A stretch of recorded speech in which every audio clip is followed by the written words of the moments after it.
Good evening, everybody. This evening we're reporting 85 new cases, bringing the total number of cases to date to 26,027. We are also reporting one additional death and 2 denotifications, bringing the total number of deaths to date to 1,763. Of the 85 cases today, 53 are in men and 32 are in women. 68% are less than 45 years of age.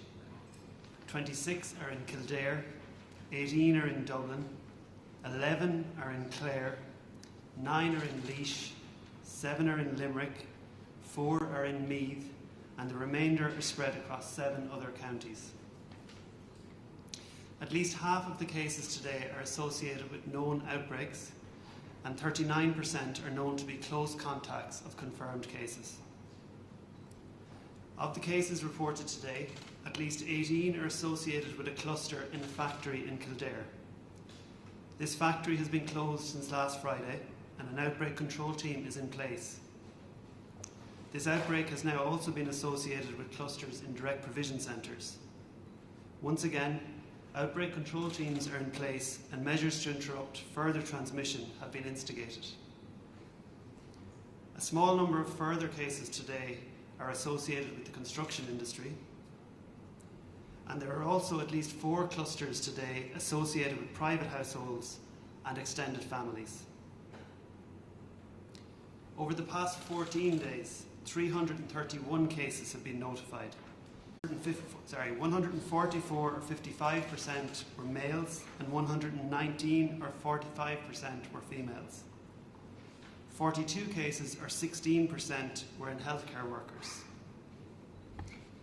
121 of the cases, or 46%, were in Dublin, 50 were in Kildare, 19 in Clare, 16 in Laois, 10 in Limerick, 10 in Meath. The remaining 38 cases were spread across 16 counties. Some more information then in relation to clusters in residential care facilities. There have now been a total of 476 clusters identified, of which 270 have been in nursing homes. These clusters have been associated with 7,500 confirmed cases across all residential care facilities, of which 5,871 have been in nursing homes. There have been 1,113 deaths, representing 63% of all deaths, associated with outbreaks in residential care facilities. And of these, 990 deaths have been associated with clusters in nursing homes, representing 56% of all deaths. Finally, there are currently 5 confirmed cases in hospital and 4 confirmed cases in our critical care units. So I might hand over to Professor Nolan now to give some additional information.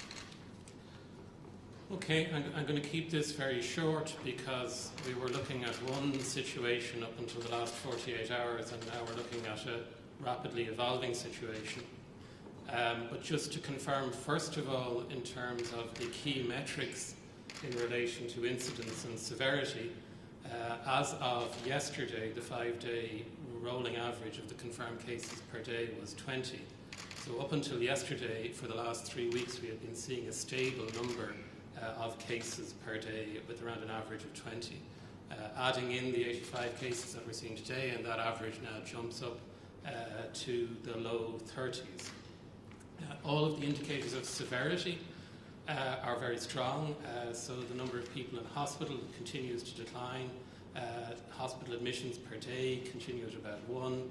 As has just been said, we have 5 people today in hospital and 4 people in intensive care. Intensive care admissions per day remain very low, about 1 every 5 days, and as you will have noticed over recent days, reporting very few deaths per day, again on average about 1 death every 5 to 6 days.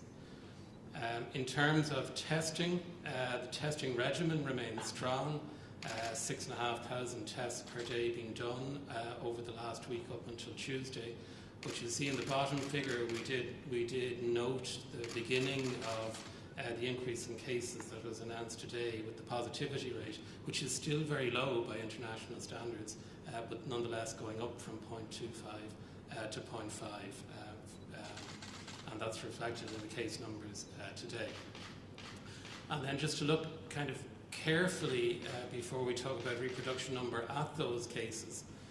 So over the last couple of weeks, we were coming off the end of the wave of the pandemic. We reached a very low level of case numbers in late June. So you're looking at the individual case counts and the 5-day rolling average there. And as we flagged over the last couple of weeks, that began to increase again, stabilised towards the middle of July, and perhaps might even have been declining until the point where, against that pattern of very low levels of transmission within the community, we're now managing a significant number of connected outbreaks, leading to a large number of cases being reported today. And it remains to be seen over the coming days how that will settle. Just in terms of how are the transmissions occurring, the vast majority of transmissions, and this is data until Sunday, so not taking into account those recent outbreaks yet, we report that on a weekly basis. But nonetheless, we're seeing a very clear pattern there that the disease is being transmitted by close contact. So that's the dark grey there. So almost 40%, as has just been said, of cases are close contacts of a confirmed case, and that's a testament to how effective our track and trace system is tracking down these cases. Reduced numbers of travel-related cases, very low numbers of healthcare acquired cases, and then the remainder being community or possible community transmission. And the amount of community transmission has remained stable over several weeks now. In the context of going from 40 to 14 to 85 cases, it's not terribly meaningful to be talking about the reproduction number with that sudden injection of an additional number of cases. And all of the reproduction number data relates to, at the latest, up until last Tuesday. So the cases we've just heard about are not included in these analyses. So for technical reasons, we don't have the model inferred data this week, but you'd know from previous briefings that would be an overestimate. Conversely, the imperial model gives us an underestimate because it's based on the number of deaths, and thankfully that remains very, very low. So up until Tuesday, our best estimate of reproduction number was that in the middle of last week it was somewhere around or just above 1, as we reported last week, and this week up until Tuesday it had decreased a little bit to just below 1, but you'll see the confidence intervals are very wide. We remain quite uncertain what the actual reproduction number was up until Tuesday. And then just as a final comment, what this does tell us, however, is there having been some increase in the transmission of the virus within the community over preceding weeks. Over the last 2 weeks, that spread, the reproduction number settling back down towards 1, indicated that the virus was not transmitting rapidly in the community setting from person to person. And I think it's an indication that we can prevent transmission of the virus. So in thinking about these outbreaks that Dr. Glynn has just reported, it reinforces the message that we can prevent that spreading more widely in the community if we continue to adhere to the public health guidance and the practices that we've all learned over the last months about not transmitting the virus from person to person as we go about our business. Thank you very much. Zara King, Virgin Media News. Dr. Glynn, 85 new confirmed cases. People watching at home tonight will be shocked by this. Did NPHET see it coming? So clearly it's a significant increase on cases over any day reported in recent weeks. So it does come as a surprise. But that said, as I've said, the vast majority of the cases tonight we can account for. We know where they've come from. And whilst it's a significant number, and I'm not in any way trying to diminish the concern that we have related to these figures, there is an element of this that it reflects the fact that a number of outbreaks were identified over the past week, that our public health teams and the HSE's contact tracing teams identified them quickly, have reacted to them quickly, have screened all close contacts, and we've resulted in a high number of cases coming through today. Now clearly we need to watch this extremely closely. We need to see in particular what happens tomorrow and the next day. But now is not the time for a knee-jerk reaction. We do understand where the vast majority of these cases have come from. The question now is, what happens next? And from that perspective, we go back to the basic public health advice again and again. First of all, if you've got symptoms, isolate and come forward, don't wait. Secondly, if you know that you've been in contact with a case, please come forward for testing. Thirdly, I said this last week, one of the things that concerns us is that people have forgotten the basic message around distancing. We need to physically distance. The 1 to 2 metres is vital in the context of this disease. The disease is still out there, and as Professor Nolan has said, in recent weeks we've seen that when people take the message on board in the community, we can control this. So it is still within our power. We have seen a large number of cases this evening associated with a particular number of settings.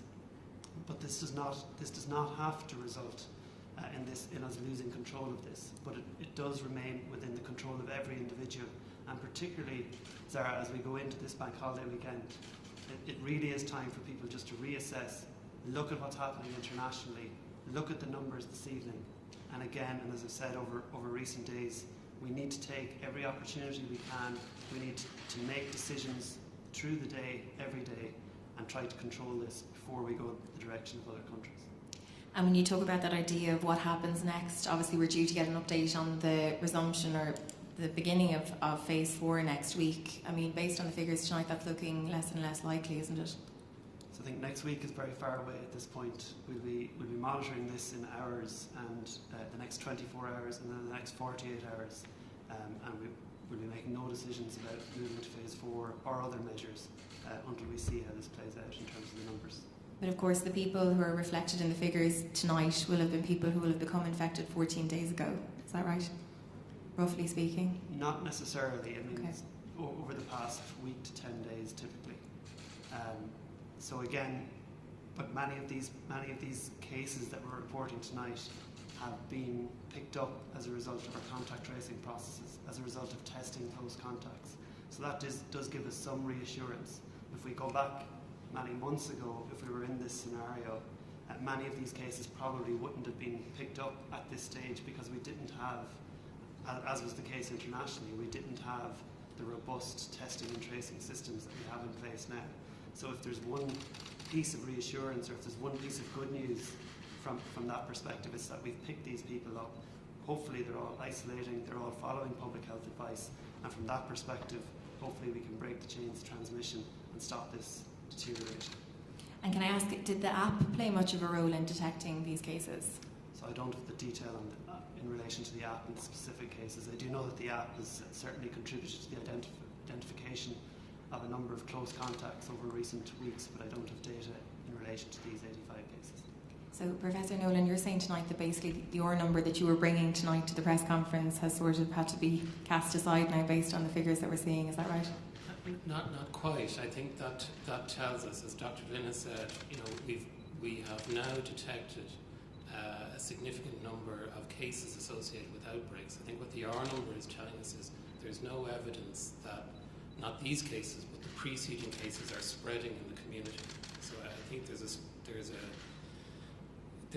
some clarity here that what we're seeing is outbreaks which we expected, in other words, outbreaks were expected to occur, that public health teams have moved very quickly, not just to detect them, but also to detect all the contacts and cases associated with them.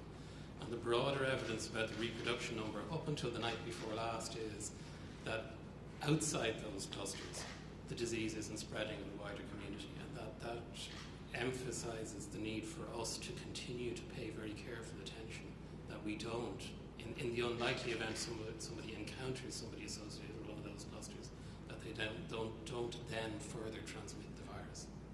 Can I just ask as well, just in relation to, since the announcement about the schools reopening, a common question that has come in from a lot of people is just about that idea that you were saying classes shouldn't mix, but obviously there'll be situations where there'll be siblings in different classes, so therefore those children will mix when they go home, so there is an element of kind of mixing, if you follow me, between children in different classes. Will that be an issue, do you think?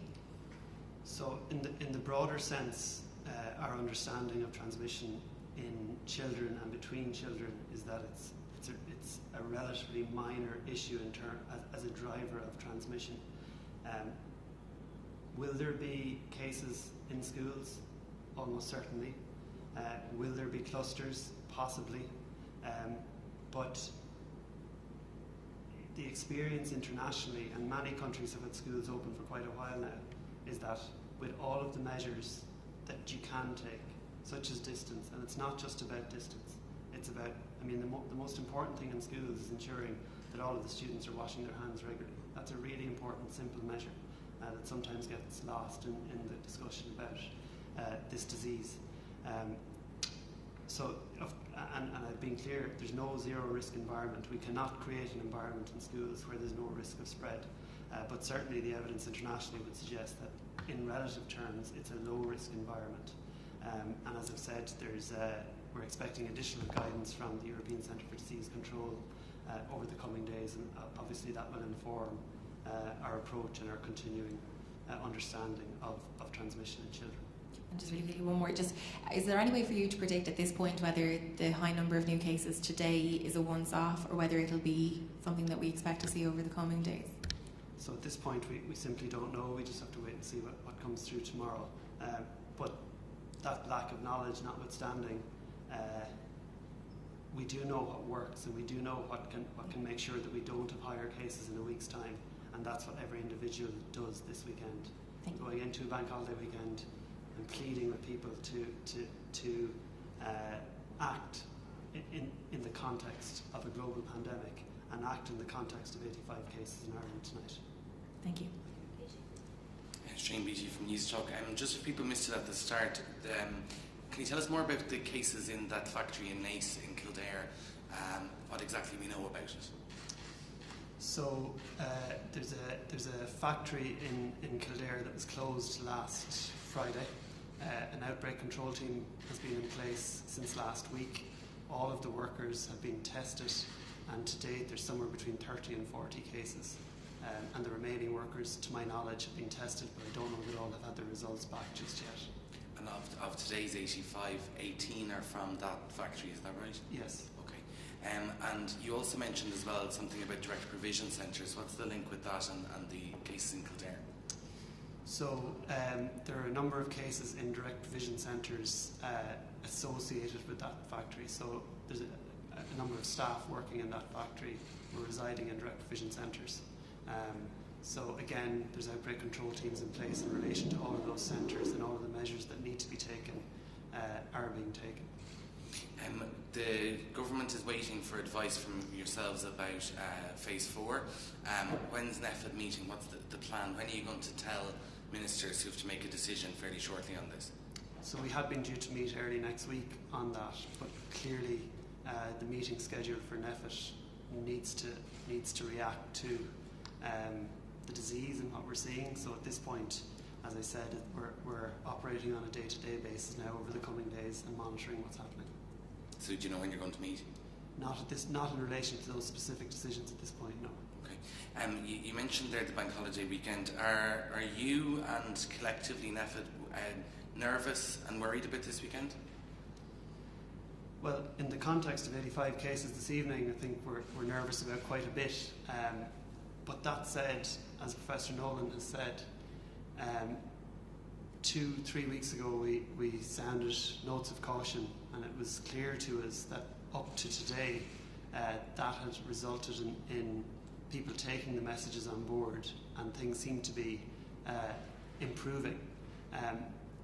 Today may be a blip associated with a number of specific clusters, or it may be a sign of something more significant, and we won't know that for the coming days. But in the meantime, and regardless of whether today it happened or not, as we go into a bank holiday weekend, it's really important that people remember the basic messages. And I won't repeat them again, but I think at this stage people know what they are, but at times I think people think that this is all over, that they don't need to apply those to themselves, and that maybe someone else will get sick. None of us are immune from this. And as I've said here before, we don't know, sitting in this room, who here is potentially infectious. And we need to treat everybody we come into contact with as potentially infectious, and on that basis keep our distance and and take all of the other precautions that we talk about. Just finally, what do you say to pub owners who are getting ready for August 10th? Obviously, they're buying in stock and they're making preparations, and then they're hearing this, and there's people on social media saying, "Oh, here we go, second wave," or "That's phase 4 gone." They obviously need some clarity. What do you say to pub owners who are wondering, will their business be reopening in a week and a half? I say that I'm very sorry that they're in the position that they're in, but our focus here has to be on public health. Our focus has to be on ensuring that as few people as possible get this, and that we don't end up in a situation like we were in back in March and April this year. And that has to be where our focus remains. And indeed, on ensuring that we get our schools reopened in what it is 4 weeks' time, and we get our and we maintain our health services and get them back up and running to an even greater extent than they are at the moment. Good evening. Just again on the direct provision centre linked to tonight's cases, given the nature of those settings, you're happy that they're contained and people within those centres are able to self-quarantine? So I am happy that there are outbreak control teams in place. I'm happy that those teams have now had experience of dealing with similar outbreaks in similar settings, and so they know what measures to take.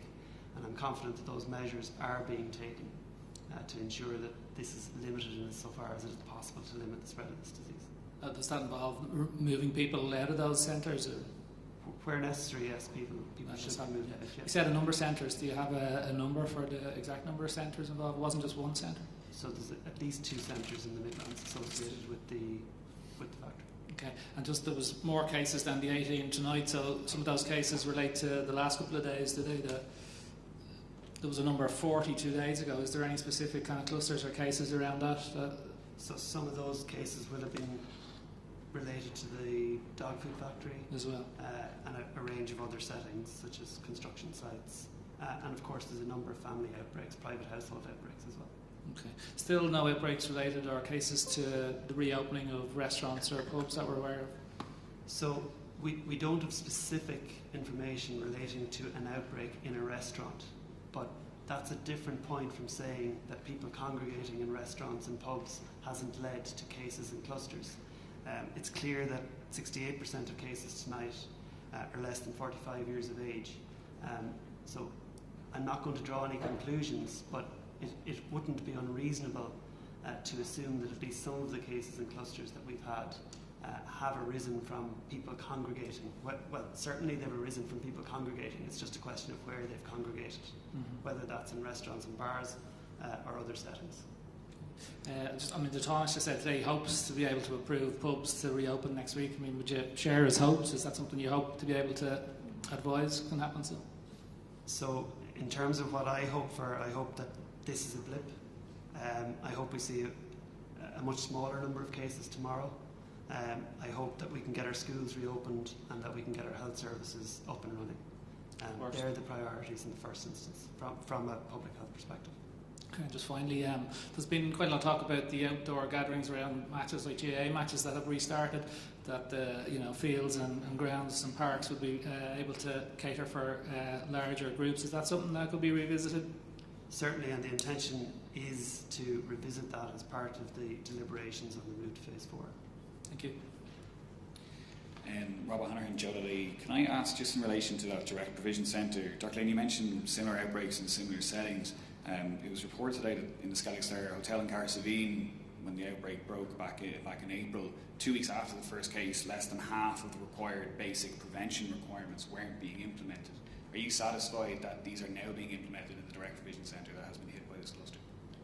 So just in the first instance, I think it's important to say that these 85 cases have been notified to us in the last few hours. So we don't have all of the information on all of the cases. So we need to be careful about giving absolute assurances in relation to some of the questions. But I think certainly what I am confident about is that we have learned an awful lot about how to respond to these issues. And I would hope that all of that learning is contributing to a very robust response where that response is necessary. I don't know if Dr. Leverine wants to... So just to add to that, Rob, if people are positive or concerned about symptoms in a direct provision centre, they're entitled to self-isolation facilities that we provide in the HSE, and in line with the increase in the number of cases we've had in the last couple of days, we've had a commensurate increase to our self-isolation facilities. And I'd say to anybody who's in direct provision who's concerned about their health to make contact with their healthcare provider. They're entitled to the same level of healthcare as anybody else. And those self-isolation facilities aren't just limited to City West, is that correct? Well, at the moment we're providing self-isolation in City West, and as I say, the number of referrals have gone up quite a bit in the last few days. Dr. Lynn, can I ask, now just in relation to schools, we learned on Monday in the roadmap that face masks will not be recommended for students or for staff unless in close intimate care settings, and even then a visor will be recommended rather than a covering. The ASCI has written to the Minister for Education, Norma Foley, today to request that she seeks a general review of that. Considering asymptomatic transmission that we know of and the importance of masks that we're constantly being reminded of, would you be in favour of masks being or face coverings being brought into schools, or are you satisfied that children go back to school without face coverings and the same with staff? So again, obviously, the guidance that the Health Protection Surveillance Centre would have published back at the end of June, start of July, was interim guidance, and there was a commitment as part of that to continue to review the evidence. And as I said, we're waiting for ECDC to come out with further guidance and evidence around the experience in relation to COVID-19 in children, and that will inform any updates to the current infection prevention and control guidance for schools. So I'm not going to say one way or the other tonight. I should say the guidance in relation to teenagers is that any teenager who wants to wear a face covering should not be discouraged from doing so. Clearly, wearing a face covering for 7 or 8 hours is not would not be the most comfortable or nicest thing to have to do.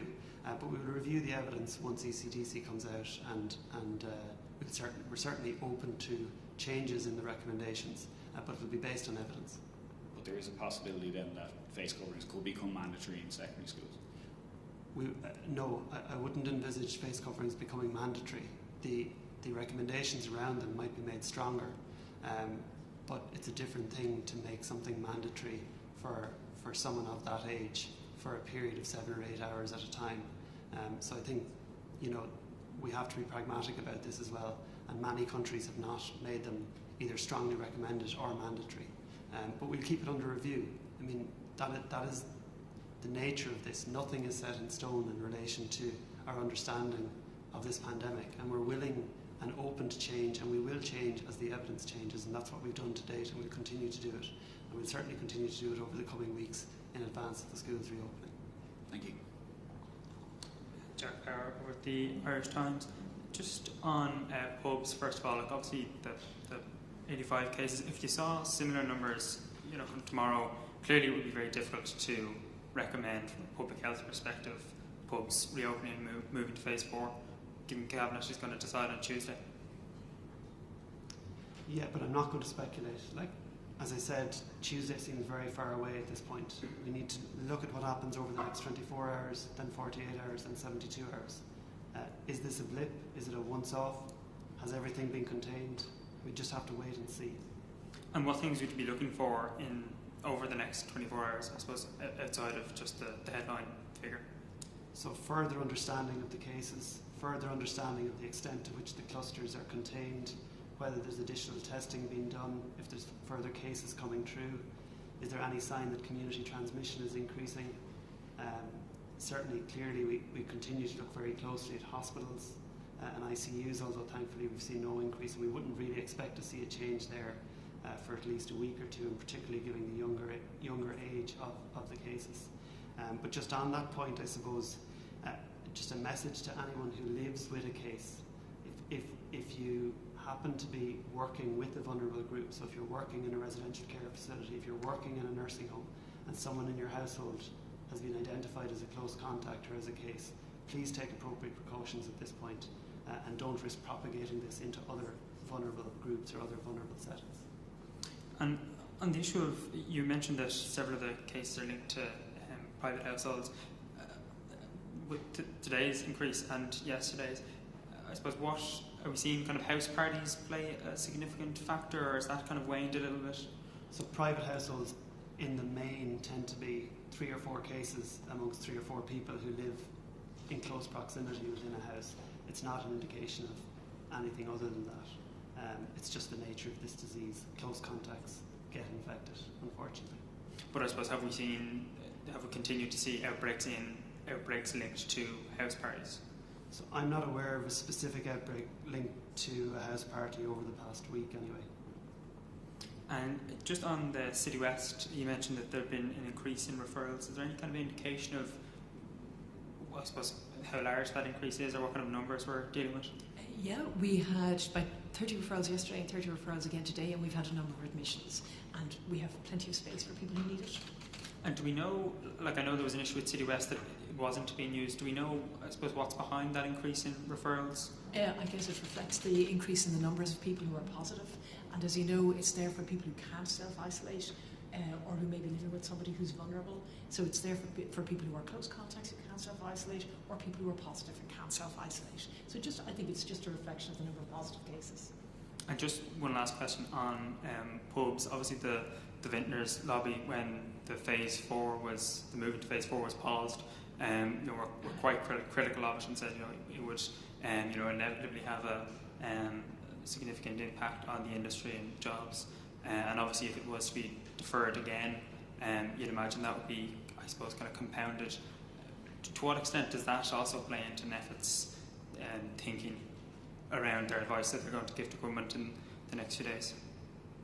So there are a number of factors. So NEFIT don't make decisions. NEFIT make recommendations. And our job is to make recommendations based on the best public health advice and to do what we can to protect the health of the public in the context of a pandemic.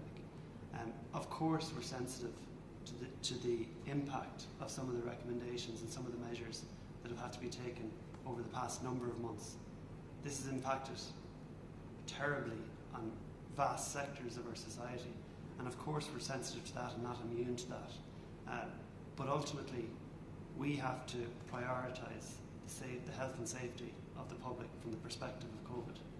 We can't do anything that's going to result in a significant increase in cases in residential care facilities, in nursing homes, in intensive care units.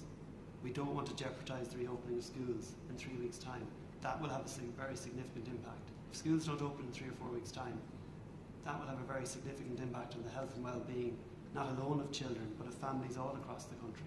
So all of this plays in, but ultimately we have to base our advice and our decisions on the evidence and what we're seeing in front of us in terms of the numbers. And all we do is give those recommendations to government, and of course there are wider considerations. Dr. Glynn, George Lee here from RTE. Just firstly in relation to the factory outbreak in County Kildare, is there any link with travel? Not that I'm aware of, George, no. Okay. Secondly, we've done an awful lot in the last couple of weeks in terms of masks and making them mandatory in various places. The delay of the opening of stage 4 and obviously the green list, which was very narrow in terms of its definitions and so on, and yet the numbers are going up. So I presume in looking at them you would have had to consider the implication of that, and have you written to the Minister with new recommendations? So we had an NEFIT meeting this morning, and we obviously at that point we knew that there was 85 cases, but we had no more detail than that at that point. But based on the trends over the past number of weeks, we did write, but they're reasonably straightforward actions. So they're just in terms of continuing to ensure that our public health and our contact tracing teams and what they're doing is robust, and building on all of the really excellent work and the really excellent systems that have been developed over the past number of months. So they were the key features of NEFIT today, was really just to ensure that everything that we've learnt and everything that we've developed and the HSE has learnt and developed over the past number of months is activated and working to full potential over the coming days and weeks to ensure that we continue to identify clusters like these tonight and break chains of transmission as quickly as possible. And would that be okay to paraphrase it as a recommendation to double down on everything that was working up until now? It would. So I guess we're asking everybody to double down. So we're asking the population as a whole to double down on the basic measures to prevent spread from person to person. We're asking our health service to double down. We're asking our public health teams to double down. We all here need to double down on what we're doing. This isn't going away. It hasn't gone away. We've seen what will happen by looking at what's happened in other countries if we relax. Ironically, the lower the numbers get, the more we need to work at this to keep them there, keep them suppressed. Don't let this get back into our communities. So yes, there's a role for doubling down, but for everybody. It's not for the government or the health service or for us here as individuals. It's for the entire population. Will you be meeting tomorrow, NPHET? So at this point, that's not decided. We'll need to see, I think in the first instance, we need some more information on the 85 cases. Clearly, they've only come through today, so contact tracing is going on, so we need to understand more about those cases. And crucially, we need to understand what number of cases and the characteristics of the cases that come through tomorrow. So you're on alert to see whether you should meet when you get more information? Precisely. But as I said, George, given the systems that we have in place, given what we've learned over the past number of months, now is not the time for a knee-jerk reaction. I'm confident that we have the systems in place to inform recommendations or decisions that we need to take, but we don't need to do that tonight. We need to take a moment, learn some more about these 85 cases, see what comes through tomorrow, if necessary, see what comes through on Saturday, and we'll make any recommendations that need to be made as soon as they need to be made. Okay. And there was one issue, now you'll forgive me because I had to be outside the door at the very beginning, you may have mentioned this, but on Monday when you were asked about the number of active cases, you pointed to the 14-day average, the 14-day cumulative number of cases adjusted for when they were notified. And I'm wondering, would you have a new figure for that?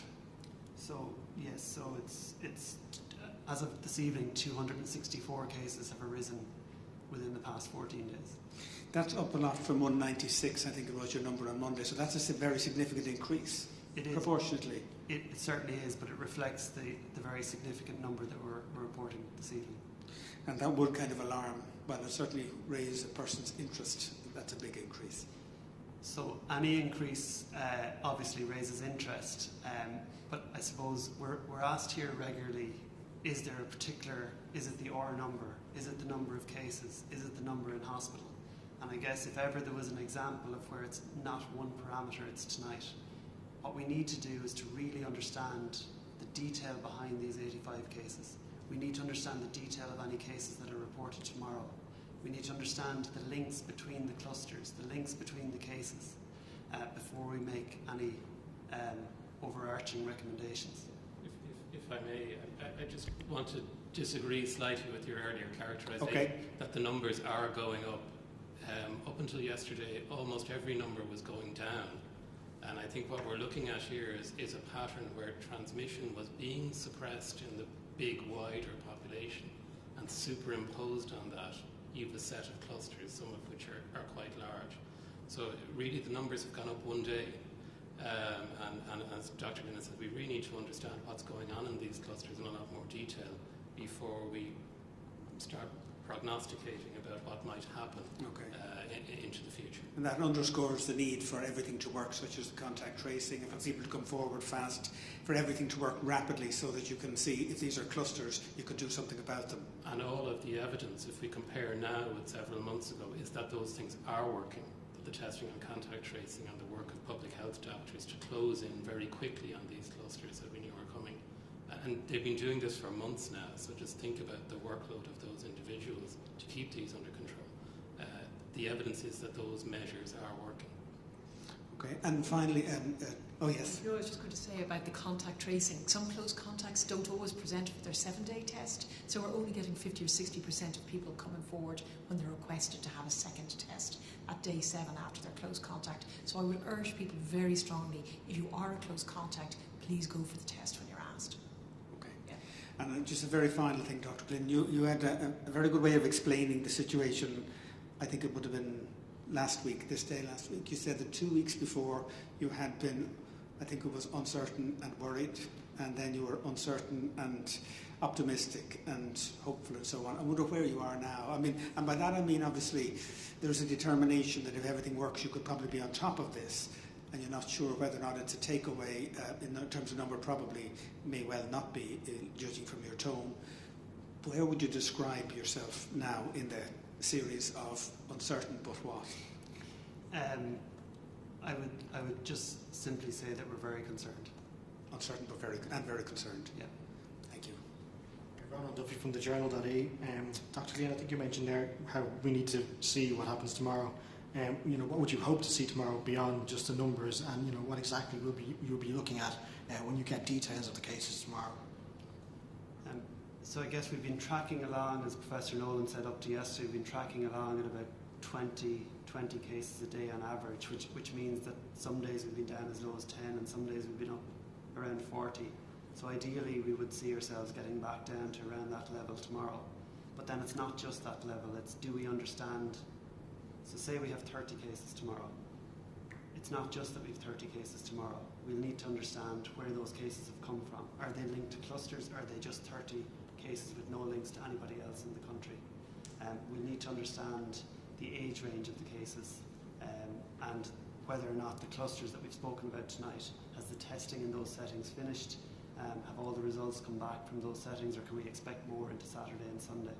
So there's a whole range of things that we'll be looking at, but ideally, of course, we would get the numbers as low as possible again tomorrow. But realistically, given that we've been tracking on average at about 20 a day, we would certainly hope that it would be back down below 40 tomorrow. So would you think that's kind of where it is within the community? I think this is kind of contained within these clusters, this increase? Sorry, I don't quite... Do you think that 20, that number you're looking at, do you think that's kind of where we are within the community and this larger number is confined to these clusters? Well, certainly up to yesterday it would have appeared that we were tracking along at about 20 cases a day and that to a large extent the measures that were in place were sufficient and that people had taken cognizance of the message from a couple of weeks ago and we were seeing an improving trend. It's just simply too early to say tonight what the actual significance of these 85 cases is. Whether it's a sign of greater community transmission, it doesn't appear to be the case that that's the case. But we just need to wait and see what happens over the next day or two. Just a quick question about tomorrow. I believe NEF was supposed to be speaking before the COVID committee tomorrow, the Dáil COVID committee. And is that not happening? Does that understand? Yes, so there's another engagement that I'm involved in, unfortunately, that couldn't be cancelled in the morning. So. And I think the North-South Ministerial Council is meeting tomorrow. Is that what that is? Yeah. Yeah. So you are speaking to Northern counterparts tomorrow? Yeah, so I'm in regular contact with my own counterpart, CMO in Northern Ireland, and will be present for part of that meeting tomorrow. And just a question for Philip. I think it was about 6 weeks ago you spoke about it. It was a small increase at the time in cases from travel. Where are we now, and as regards to the number of cases we have in the last 2 weeks that are related to travel? It's at about half the level it was in those preceding weeks. So I did show a plot there where it peaked at about 15 or 20% of cases were travel related, and it's down somewhat less than 10% last week. And again, these things are quite unpredictable in the sense in travel related cases you'll be looking at one person coming in and they may be infecting 2 or 3 people, and then the next week another person could come in and infect nobody. So there's a kind of noisiness in that travel related data, but it's a modest part of what's going on at the moment. If we could just, one quick question just in relation to phase 4. I think the Taoiseach had said something today about the advice that NEFA would be giving to government about how to open pubs safely. Is that actual detail that NEFA can provide to government? So what typically happens across all sectors is that clearly each sector has its own expertise and NEFA would never deign to fully understand the mechanics of those sectors, whether it's education or pubs or anywhere else. But to date, what typically happens is that the Health Protection Surveillance Centre will develop up a broad guidance document based on the core public health principles, and then they communicate with the sector, and it's communicated out to the sector. But in broad terms, I mean, there is very clear guidance there in terms of the hospitality sector more generally, and that's been published for quite a while now. And I think in broad terms the principles that apply within that guidance wouldn't be dissimilar from anything that might be expected for wet pubs. Okay. Zara King, Virgin Media. Just one final quick question. I know we've spoken a lot about phase 4 and what may or may not happen, and you said there won't be decisions on that till another week. You're going to look at that next week. But obviously a lot of talk about the reopening of pubs. Again, I know I've asked about this several times, but there will be couples who will be planning weddings that they had hoped in that sort of new phase 4 that they would have been able to have the numbers. What do you say to those people tonight, Dr. Glynn? Do they need to start making decisions now? I say again, Zara, first of all, I'm not going to pretend I understand what they're going through, because it must be very tough. But again, the priority from our perspective has to be public health, and we're very sensitive to the impact of what we recommend. But firstly, it's too early for us, particularly in the context of what we're reporting tonight, to say anything more about what might happen in a week or 10 days' time. And look, we will continue to look at it, but for now our focus has to be on the next 24 hours. Okay, thank you.